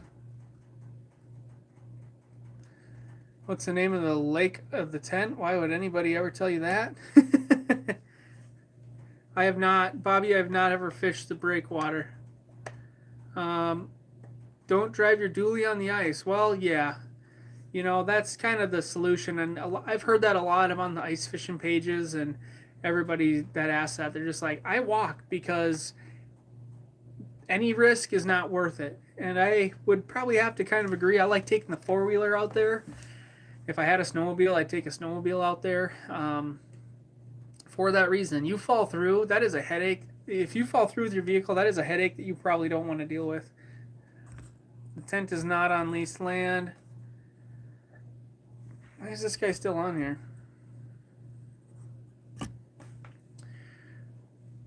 Let's see. How many deer are you allowed per year? In Minnesota, it depends on your area because they go off of population numbers. So a lot of places you can get like a bucks only. You might be able to get like a buck and two does, a buck and a doe. Like, it really depends on your area. No, I haven't heard anything about the wolves. My biggest fish I caught here was my personal best this past summer was 13 pounds. 13 pounds. Northern. The old saying, hard times create strong men create good times, and good times create weak men, and weak men create hard times. Well, yeah, I don't know how true that is, but yeah, that's a saying. Let's see here. Let's move that.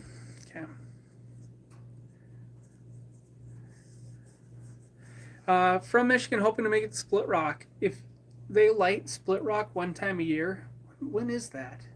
Whenever, you should look it up. Yeah, they light Split Rock one time per year. We were there this year. It was really cool to see. Probably get there pretty early though because it fills up pretty quick. But it's really cool to see. What's new in the tent DVD collection? I don't know. I don't know if Dad has really put much up here right now. Pack a lunch, hunt all day. That's what it's all about. 11 to 2 p.m. slot of deer get shot. If you're not there, you won't get one. Your uncle is a hardcore hunter and has better luck, I'm betting. Well, John, that's up to you. It's up to you, my man. But I can tell you this: I can't sit in a stand all day. My back would hurt too bad, and that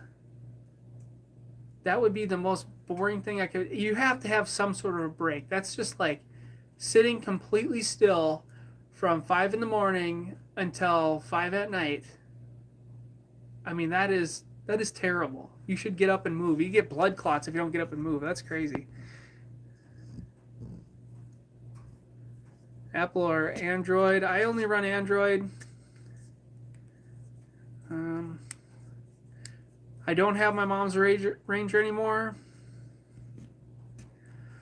Are you able to leave the tent exactly how your dad leaves it so he knows if any critters got in? I know pretty much what he's looking for. Or when I leave it, I know kind of where to put stuff. So, yeah, I don't know. Some red fox. Some people can sit in the deer stand all day, and you know what? I have more power to you. But that is some brutal stuff. No way. Bring a book. We do it and ain't died yet. Well, not a chance, man. Not a chance. How about this? You can sit out there all day long and feel really good about yourself for doing it. And I will take my midday break and stretch my legs, and the world will go on just like it has been. Douglas says, what brand and how much beer in the summer does your dad go through at the tent? I don't have any idea. You'd have to ask him that. Sammy, my wife, you're sassy tonight. I am a little sassy. Zach always picks on the most commenters on his stream. You know it. I'm gonna pick you. When you go to the tent, do you record in the journal like Dad? Yeah, I probably will. Yeah, normally I do. Just because it doesn't have to be anything crazy, but get the weather in there and stuff. Because we've done it before where it's like, oh, I wonder what the, opening fishing, right? Like, oh, we did really good last year. Let's see what temperature it was compared to this year. And there is some comparisons in there. Curtis, yeah, me too. I'm all about that midday break. When was the last deer? I don't know. I think it was Dad that got the last deer. 2-3 years ago, maybe? I don't know. I haven't seen a timber wolf in a while. I seen one a long time ago. I was up here hunting with Grandpa third weekend. We left. It was snowing like crazy. We're driving down the road. Timber wolf just sitting right in the middle of the road staring at us. It's kind of cool. Lucky Kentucky, if they weren't asking ridiculous questions, I know, right? Right? If I say I'm not going to do it, I'm not going to do it. I don't know why I need to have my mind changed. Let's see. Yeah, Todd, thank you very much. Yeah. I know when I started making a little more videos, Dad was really happy about it because he's like, oh, this just makes me feel more like, I don't want to say motivated, but kind of like I do one, so then like he gets the motivation, like, oh, I better do one, and then we can do more stuff together. So it does help that we live closer. I knit my own hat. I've had this thing forever. Summer at the tent is always awesome. Zach is too unemployed. I stay busy, but what it is, I did that live stream a few weeks ago. Well, let me back up. I used to do a lot of lives late at night because I worked at night. And so at the time when I did a lot of them, my wife, this is before Rose, my wife worked. She would get home at 2:30 in the afternoon, and I would leave at 2:45. So I'd get to see her 15 minutes per day. And I'd go to work, and I'd come home, and I'd be putzing out in the garage because she's sleeping, nothing to do inside. So I'd be out putzing in the garage, and I had nobody to talk to. That's just the way the schedule worked. I didn't talk to anybody. So I would make live videos late at night so I could talk to people. And then, well, we had Rose, and when we had Rose, Sam became a stay-at-home mom. So I got to see her more and have more human conversations. And so then a few weeks ago, I did a live stream because I hadn't done one in a while. And I forgot how nice it is to kind of have like one-on-one questions, right? Everybody might have a question. So then I remembered how nice it is to take questions and stuff and talk to people. And so now I've been doing live every so often when I think it's good, because every time there's different people and everybody gets to ask questions and maybe find out more. It's a good opportunity. Yeah, we do use that wood stove in the outhouse periodically. It see you later, Charlie. It works pretty good. I don't think we have very much wood out there for it right now, but it works nice. Douglas says, by the way, your grandpa has mad skills in woodworking. Even your dad, with his knowledge, can't keep up with him. Do you get any pointers from your grandpa with woodworking? I don't do very much woodwork, but he does. Like I made that box for the four-wheeler that's on the rack, and he was looking at it, and he was like, "Oh, you should have put like you should have made the top bigger so the rain wouldn't hit the sides, or you should have wrapped it around." And those are things, honestly, that I would have never thought about. So he's very, very knowledgeable. I mean, his whole life.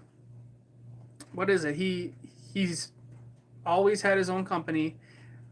I don't think he's ever worked for anybody else. I think that's part of it. He got his company, and he's never worked for anybody else his whole life, and it's always been construction. So I'm pretty sure that anything there would be to know, just like my dad would fall in the same category. Anything that there is to know about construction, they have done it or know about it or whatever. So they definitely are very professionals with that. Would your dad ever do a live stream? Yeah, he would. I think that he'd probably have to do it with me or something like that. Doesn't mind it. It can be a lot, though. It can be a lot sometimes. Love your dad, and now your greetings in every video. Welcome back. And your dad's OCD for cleaning up when you guys tidy up and leave for home. Is dad going to compile a book like with his journals? I don't know what the journals are really gonna be. I think that's just a tradition that he does. I don't think there's an end game for that. Let's see. Moose Knuckle says, I started watching y'all like 5 or 6 years ago. The hunting movies got me through being homesick during deer season while I was stationed in Florida. Well, that's good. That's good. I'm happy that we were able to help you. This is the hat that was lost, and then I seen it in the bag, and I'm like, that's my hat. Because, yeah, I made this hat. It's out of merino wool or something like that, and it's surprisingly like one of my warmest hats. And I made it myself, which I thought was pretty cool. But I was cheating. I used one of them round plastic loom things. But I made this hat, and I think I made it in like high school. So it's been with me a long time. It's a good hat. I was just thinking the other day, what if this hat disappears? I'm going to have to probably make another one.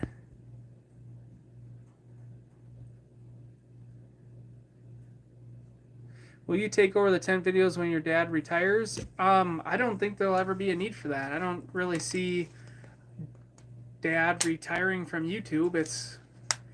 That's what is so great about YouTube, is it's just doing whatever you're doing, and you just bring the camera with. So even if he was retired from, like, you know, what you'd consider a job, this is recreation at that point, right?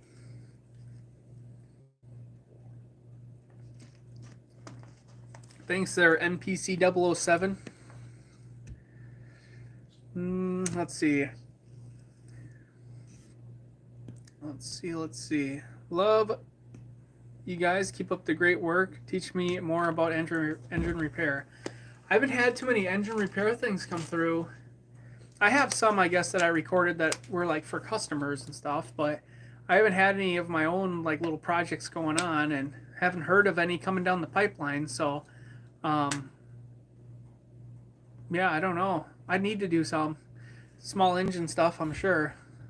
I like showing people that because it's a lot of times it's really simple, but you just need to see how to do it, and then you can do it yourself.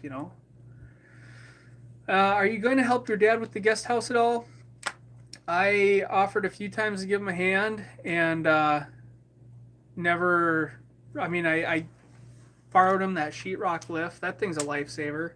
And there is some things that he wants my help with that he's not to yet. So if he calls me and he wants help, I'll be there. But otherwise, I've offered it a few times, but uh, it's just one of those things, right? He can have me come and help him, and then it might be fine, but it's not exactly how he would like it. Um, or he could do it himself, and it probably would get done even faster. And he, yeah, I mean, I'm kind of the same way in a lot of retrospect, right? Like, I'll just do it myself because I know that it'll be done the way I want to. So, yeah. A meet and greet? I don't know. Growing up in Minnesota, did you ever play hockey? I didn't play on a team, but I did play a lot of like pickup hockey at the rink. I um, used to go to the rink every night for a long time. I love Hawken. Hawken. I just read this still talking thing. I love hockey. Yeah, I don't try to talk about politics, religion, anything like that on the channel. That is, even in family situations, around the holidays. Nope, nope, nope, nope. That is not anybody's business but your own, in my opinion. As a child, do you feel you missed out with your dad working so much? Not really. I don't think so. Um, no.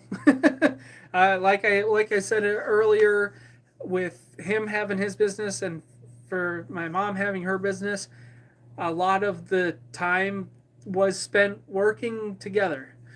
I remember taking 2 hours off, 1 hour off, 2 hours off. We were fixing this house for a closed house. We bought it, fix it, sell it, kind of a deal.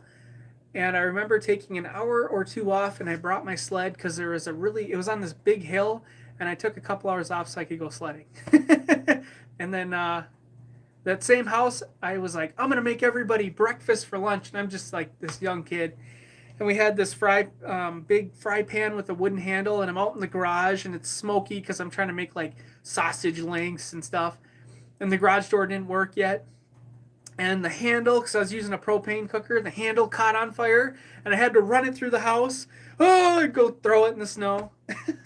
So yeah, a lot of stuff like that. See you later, Scott. Have you ever seen the movie Mighty Ducks? I don't know. Man, new to the channel. Yeah, I gotta get this guy off of here. I should have a moderator, but I don't know. People are always coming and going, so let's see. What should I do? My snowblower won't start. Okay, Phil. Let's break this down. You need three things: fuel, air, and spark. Okay? Snowblowers typically do not have air filters. For whatever reason, they're deemed not needed. So you're down to you're down to fuel or spark. Take your spark plug out, 5/8 probably, maybe 9/16.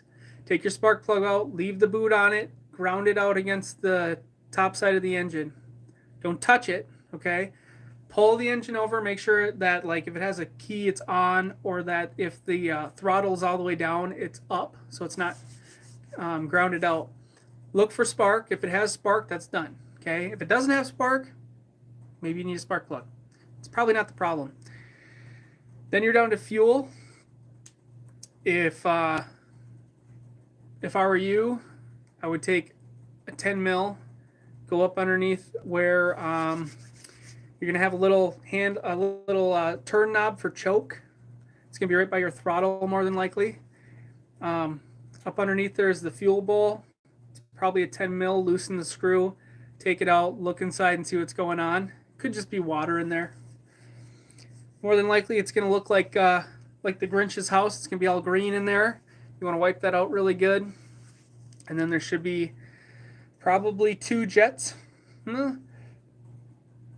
Probably two jets in there, which you'll know if you like look up underneath there. Flathead screwdriver. Take them out. There's little holes in those jets. Take a wire, like a wire brush wire, put little zigzags in it, and run it through all those holes. Or put carb cleaner through it or whatever to clean it out. Put it back together. It'll probably run for you.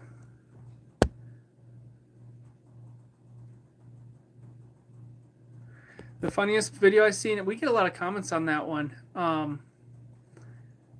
That was a good one. Yeah, those alcohol stoves, I don't think we've really played around with them much since then because they are kind of dangerous. David asks, who influenced you with working on engines with your dad being such a strong carpenter? I just think I kind of fell into it, honestly, because I didn't really know much about them, and then I just started kind of tinkering, and it's really enjoyable for me. Like I've said before, it's one of the rare things that I can do that I can get fully immersed in, and everything else is like, if I'm having like a terrible, stressful day and I start working on a small engine, I don't think about nothing like that. And there's very few things for me that can do that. So, yeah, that's kind of why I like it. Because it's problem solving and it's not like rocket surgery. It's, kind of just simple. So once you know it, it's kind of simple. So, yeah. Let's see. Why doesn't Melissa, spelt her name wrong, ever help out your father? She helps out all the time. This is what I can say. A lot of people make a lot of assumptions, but I want you to put this into perspective. Dad puts up, I believe he puts up about one video per week, and the video is 45 minutes, let's just say on average. So if you think about all the time in a week, you're seeing 45 minutes of it. Come on now. That's a pretty big assumption, right?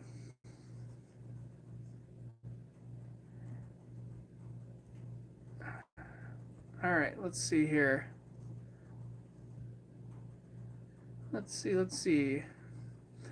Chris, I'm not going to be doing any ice fishing here because it's a pretty long walk in here, and it's pretty it'd be pretty heavy to get all that stuff in there.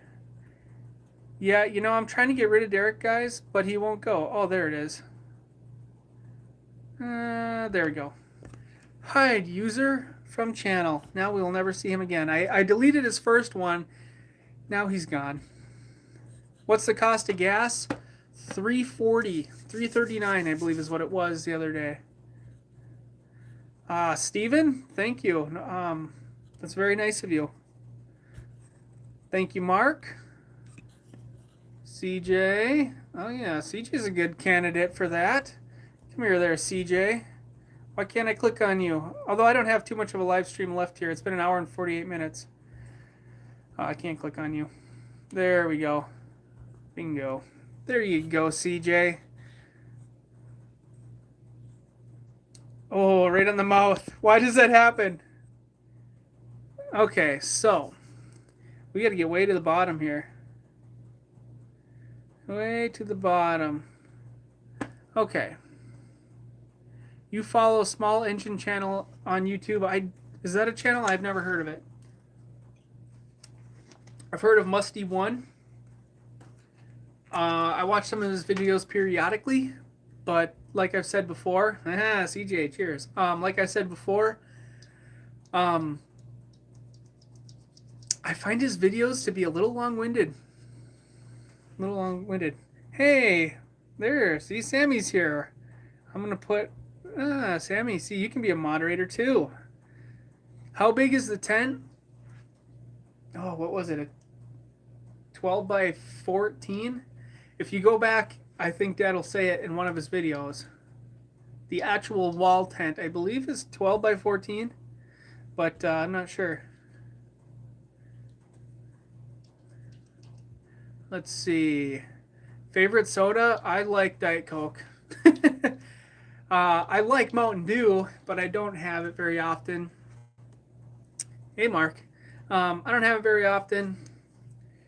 In fact, I treated myself. You know those little like round little truffles you get around holiday season? So if I eat too many of those, my heart will go pretty wild. It skips beats and stuff.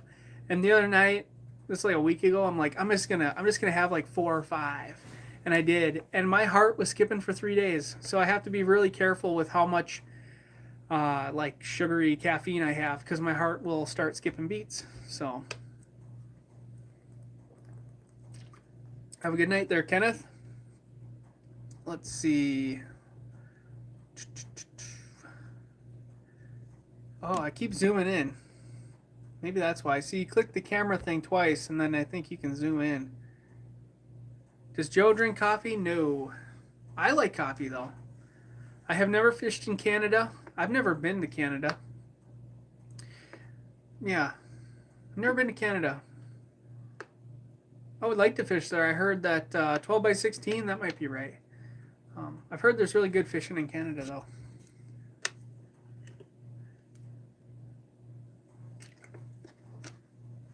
Oh, the last time I got a deer, ooh, my wife would know this.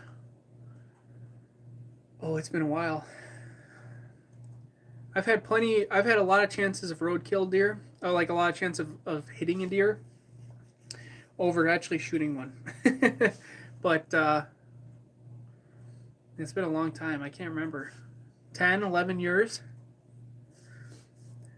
It's a long time. But you know what? Deer hunting is like duck hunting's the same way. It's hunting is hunting, but it's a lot more about just like time with family, you know.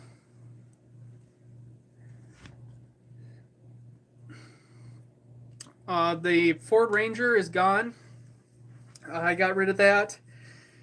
Oh, a year ago now. Yeah, well, less than a year ago now. But if you haven't heard that story, that truck had like quite a few miles on it, and it gas prices went way up, and then I started using the van for hauling stuff because the Ford Ranger got 16. It had a 4-liter engine and it got 16 miles per gallon no matter what. So you could have you could have it loaded up, or you could have it unloaded. It got 16. So I started taking the van because the van gets about 10 more miles per gallon unloaded, and then with it loaded up with the trailer, it gets like 23 to 24, or sorry, 22 to 24. And so I started using the van, and then the Ranger was sitting there, you know, licensed, insured, not doing anything. And I took it for a rip, and the tranny had a weird shutter going into overdrive, and I thought, well, this thing isn't getting used, and I don't really want to like put more money into it. So we just got I just got rid of it. But yeah, CJ's right. It is the fuel economy of those things are terrible. I think the 2.3s do pretty good, and the 3.0s are all right, but I think they have a valve problem if I remember. But sorry guys, I am so interested about those see you Bobby, about those Ford Mavericks, especially now because pretty much my commute to work now has went up to between an hour and 20 minutes, and which that's the territory. If you want to live out in the middle of the woods, or you know, somewhere that's kind of nice, you got to, it's a give and take, right? So with that being said, though, the Maverick, they have the EcoBoost engine, but I'm really interested in the hybrid engine because those hybrid engines get like 40 miles per gallon, and I think that's like the perfect combination because I don't need like a full size truck, you know. Um, and what I would like is something that gets good gas mileage because I'm really cheap. I am really cheap when it comes down to stuff like that, and that's what that red car that you guys are talking about that had the alternator problem. Um, it That's what happened. Is I bought the red car and I had my GMC Sierra, and I bought the red car to get good gas mileage. I drove the red car for like 2 or 3 weeks, and I didn't even need the truck. So then I thought, I'm getting rid of this truck because I don't need it, and that's exactly what I did. And I haven't had one other than that Ranger since. And so maybe time will tell, but I'm hoping to get my hands on one of the Mavericks, and I'm really curious about the hybrid ones too, because sometimes it's nice to have a little bit of bed space for like a gas can, like the one boat gas can I had earlier this year. I had it in the back of the van. I was filling it up, and I had about 3 gallons in it, and it had a um, crack in the side of it, and it was just leaking out all over. And I'm like, I got to put this in the back of the van. Luckily, I had a tarp, so I put it on the tarp, but it still spilled out all over the carpet and stuff. So that's where like you know a truck bed is nice. And then when I had the GMC Sierra, I had my trailer, and I used the trailer for everything because um, the height difference. And now my trailer has the have a good night, Mark. Um, has the tailgate thing on it, the ramp, and so anything heavy, I'm going to dolly onto a trailer rather than try to muscle into the bed of the truck. So that's where I'm at now. Somebody said it doesn't. Yeah, this clock is right. It's 9. It's almost 9 o'clock. Um, the hybrid's rated for 2,000 pounds, which isn't all that bad. I mean, that's the four wheeler, that's the boat. I mean, that's like everything I got. It would haul just fine. So if I want to go to Menards and get some lumber or something, bring the trailer with. Like it's not. It's what we do already, and yeah. So that's why. I don't need a truck that's going to tow 14,000 pounds because I'm just never going to use that. But I really want to get my hands on one of them hybrid Mavericks one day. Let's see. Your dad said you were doing the RTA cabinets, so we bought them. Any tips? What type of counters are you and Sam doing? Sam and I are just going to put counters in from Menards. I can't remember what style they were. But RTA cabinets are really nice. They've went up in price quite a bit, but they're nice. So I don't really know what to give you for tips. You'd have to ask Dad on the tips because he's put them together. He's put a lot of them together. But I don't know. What are you doing at the tent this time of year? I am hanging out, doing a live stream, doing a video for you guys. So, yeah. The food in the glass jars. Let's see. We got onions. It's all dehydrated vegetables, and I think some spices. Yeah. Oh, Skip, you didn't make it, buddy. Sorry, Skippy. My wife got you apparently. Whoa. Nice. Ooh, way back. Oh, I can view it though. Oh yeah, that's the dude that's obsessed about what lake the tent lake's on. Let's see. After 40 plus years of deer camp in northern Minnesota, it's the camaraderie more than the number of deer shot. I didn't know if that was comrade. I couldn't read it. Right. That's kind of the thing. Like, have a good night, Dave. Deer camp is about spending time with your family, and duck camp is the same way. So, why don't you ask your dad to build cabinets from real wood instead of the fake stuff? Well, other than the faces of your cabinets, there isn't any reason to have real wood. I would say probably 99% of right? I'd say 99% of any cabinets out there are MDF wood and then they put a veneer on the front, or they might put real wood on the front. But there's no reason to have real wood the whole way around. That would just be a complete waste of money. Um, like, what do you see of a cabinet? You know, all the rest of it you don't really need to know about.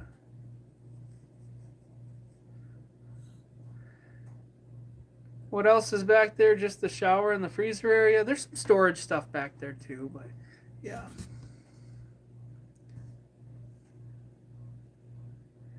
Let's see. Let's see. How are you and how is your family? I'm doing good and my family's doing good too. Have a good night, Mike. We're all just living the best life we can. Why do you never call deer when deer hunting? I do. I do. I have somewhere I have a bag of the rattles, and then I got the deer call and the grunt, the little. You guys know it sounds exactly like that. Um, but yeah, I do. It's just I don't know. Wrong place, wrong time. I don't know. Milo's med. I can't see the last one. Well, I'm happy that your dad loves watching. Let's see. Any bass in the lake? You bet. I've gotten a lot of big bass out of this lake. Sean didn't have anything to say after my cabinets. Favorite fishing lure is just a spinner bait. Multi-purpose. You can get northerns and bass. Right? No deer to call, yeah. I always sleep in this bunk. This bottom bunk here.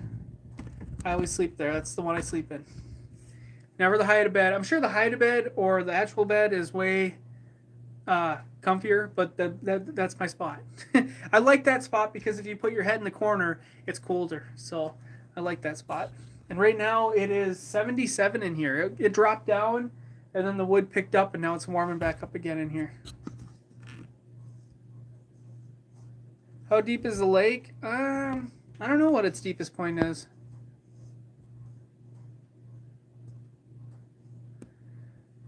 Let's see.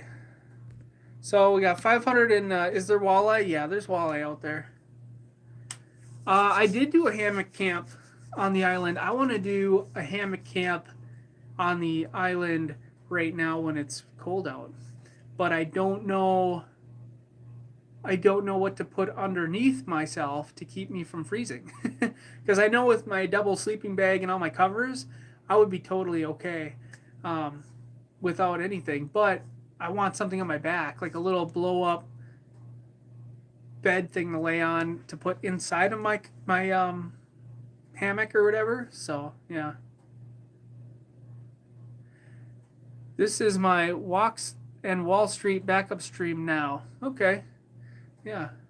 An underquilt? Yeah, I thought I was watching a video, I think it was of Steve Wallace, and he had a little blow up, like 1 inch thick blow up mattress thing that he put in there.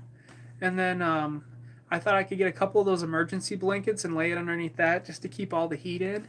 But I don't know. That's kind of scary though, because it takes me an hour to walk across the lake. So it would take me, if you got too cold, you got to go on a walk, man. Satchel hammock under the quilt. Oh, okay. I see. I need to go over there, though, because the one tree, the Widowmaker tree, because that one tree, if you guys remember, it broke off in the middle and it's hanging down, and I tried to pull it, but I can't get it. I want to cut that tree off and have it fall down right now in the wintertime so that come summer I can cut it apart. It's just easier to do right now. That's a huge Widowmaker, though. I don't like hanging out by that thing when it gets windy.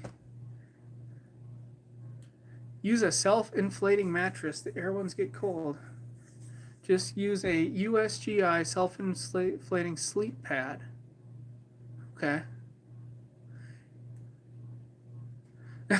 It's not so bad. It's not so bad sleeping outside. You just have to accept it. Glad you are making more content on the channel. I've enjoyed following your adventures and home improvements. Thank you, Kelly. I'm happy that you like watching what I do. Let's see. My dad watched an episode last weekend for the first time ever, I'm going to say. I got a 3-hour tour through memory lane of him and my uncles fishing and camping in that area. Biggest walleye he ever caught was in your lake. I've heard there's walleye in here. That's awesome. That's awesome. I'm happy. Would you ever get another RV or pop-up? Yeah, I would. I don't know what we would get. Not really sure yet. Everyone has pros and cons. It's just kind of hard because, like, if you want to get yourself a nice RV, you really have to set aside a lot of time to use it to make it, like, financially worth it, right? So if you want to get yourself a $30,000 RV trailer, you know, they have a 10-year loan, so you're going to pay $325 a month or whatever it would be, right, with your interest rate. Well, in Minnesota, for 6 months out of the year, you can't use it. So for 100 and what would that be? $300 a month, $1,800 worth of use is non-use. So that's where, when I was talking to my wife, it's like we just get kind of like some fancy hotel rooms and not have to worry about upkeep and maintenance and stuff. So that's where it's hard. Is like, for me, is financially it has to make sense.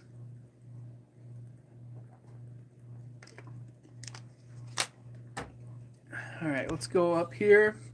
Chinese diesel heater still working good? It is. I have not put diesel in it though because it hasn't been super cold and I haven't had any projects going out in the garage. I've been more focused on going fishing or hanging out with my family. So I need to put more diesel in it and get it back going again. But it works awesome. It really does. I like that thing. Thermos R value of 3.5. Okay. You should add the movie Escanaba. I've never heard of that. James says your videos have been rocking lately. Lots of camping, home renovation, and motorhead stuff.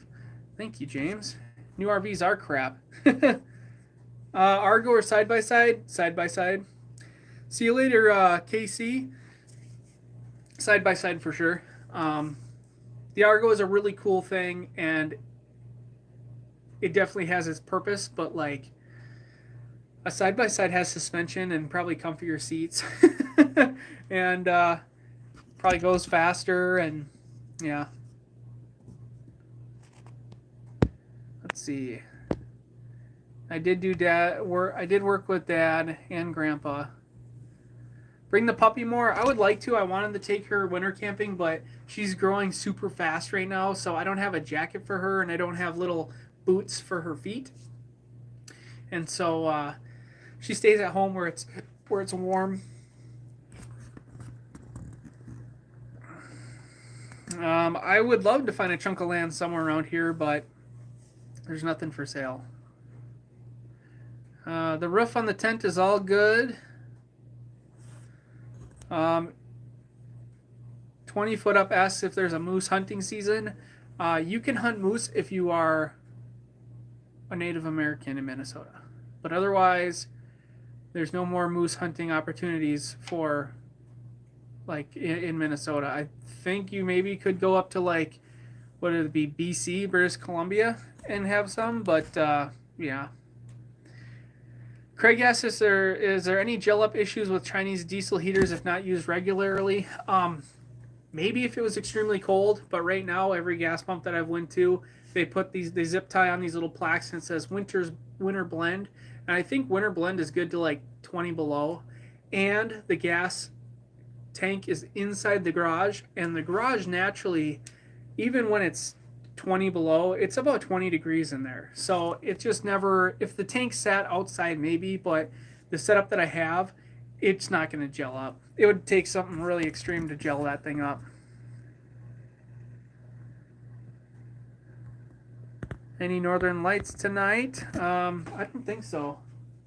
I really haven't been out there to see, but I don't think so. And then Jim says, will you inherit your dad or grandpa's place? I have no idea. I have no idea what that would be. That's a very long time. I don't know. I wouldn't count on it, right? I'm not really not really a handout kind of person. I've never went sturgeon fishing before. Let's see. Let's just do another few questions and then I'll go. It's been 2 hours. It's a long live stream, and I got to do some dishes. The hybrid Maverick has one drawback. It's only two-wheel drive, but front-wheel drive. Right. And what I heard, David, about the all-wheel drive is that on the Mavericks, it has open differentials. So on the all-wheel drive, you're still only getting one front wheel and one back wheel at any given time. That's what I've heard. And I believe the front wheel has a locking differential. I think. Don't quote me on it. But I think for my needs, the front wheel drive would be pretty good. I've said it before about the van and stuff. It's like, it's Minnesota and it snows. On the flip side of that, they have lots of plows, and oftentimes there's hundreds of people driving the roads all the time. So see you later, Mark. And Phil, see you guys. So I think having good tires makes a lot of difference too. So let's see, Carol. Wow, it's your lucky day, Carol. Matt says, "Got any new guitars in your sights?" Not right now. I got my guitars, and honestly, it's I feel like I have too many guitars, but I can't get rid of any of them because I like them. So, yeah. John, I'm happy you enjoyed it. Yeah, I think front wheel drive would be pretty good. The Camry's all wheel drive, and that thing's a beast. That thing does so good in the snow. Moose Knuckle says snow tires are a must up there, or up here. Sorry, I have never had snow tires. I have only had all season tires. And when I bought the Camry, it had two fresh snow tires on the front and two used ones on the back. They were so loud, I got rid of them. And I just put, I got General G Maxes on there right now, and I've had like no issues. So, don't get me wrong. I know that snow tires versus all seasons, it's a night and day difference. But that was my first experience with them, and they drove me nuts with how loud they are. They were Blizzax is what was on there, and I was like, these got to go. North Carolina, I really enjoyed you and your dad's videos. I can't imagine what it would be like to have snow. Well, you can always make a trip. Come freeze for a while. Oklahoma, go catfishing. Maybe if I'm down there, I'll have to hit you up. Love your channel. Thanks for the content. Yeah, I got to load up the stove. I got to make sure I put some small size wood and hit the bin. Dad's requested that. Yeah. Oh, yeah. Right on the mouth. Every time. I can't not do this. Why not a mid-sized Chevy diesel pickup? I'm not a diesel guy. Let's see. Brian. Hi, Brian. Oh, yeah. We can't have studded tires in Minnesota. Hey, Northwoods. It's my stomping grounds down there in Ramsey. Happy birthday to Uncle Buck's wife. And hi, Luker. So, yeah. And my other experience with GMC was that they are rotten boxes. And as much as people hate on aluminum Fords, I really think that's the future. I really do. I like aluminum. Okay, it might not be as strong as steel, but how strong is your steel when my pickup was a 13 and I sold it in 2018? So that's 5 years, and around the wheel wells were all rotten. My rockers were all rotten. How strong is that? It's garbage, honestly. There should be something. All vehicles should honestly be stainless steel or aluminum. All right, guys. Oh, here we go. Ooh, 2016 aluminum. So why don't you guys all do me a favor and you can say hi and wherever you're from, and I'll record it so I can put it in the video, and then you guys might see your name pop up on the screen here. What do you think about that? I'll give you guys a minute because I know it's going to take a minute. There we go. You guys can be part of the video. Yeah.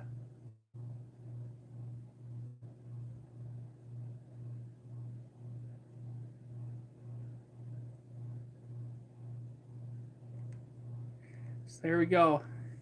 If you got lucky, you'll see your name in the video. Wow, there we go.